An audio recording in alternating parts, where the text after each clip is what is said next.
નમસ્કાર. આજે આપણે એક વિદેશી વનસ્પતિ જે કોનોકાર્પસ તરીકે ઓળખાય છે એના વિશે જાણીએ. તો આ કોનોકાર્પસ એ વિદેશી વૃક્ષ છે જેને ઝેરીલો છોડ તરીકે પણ ઓળખાય છે.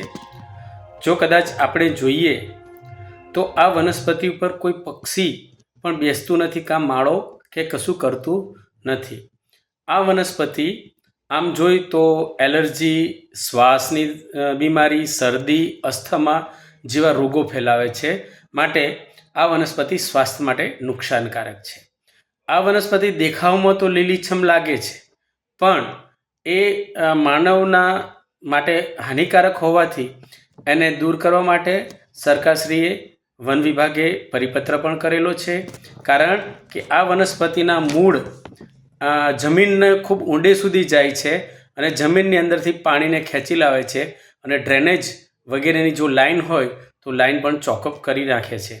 માટે બને ત્યાં સુધી દેશી વૃક્ષ લગાવો અને આ વિદેશી વૃક્ષ જો હોય તો તેનો ઉખેડી નાખવા જોઈએ એવું હું આહવાન કરું છું. પ્રકૃતિ પ્રેમી પ્રવીણ કુમાર. નમસ્કાર.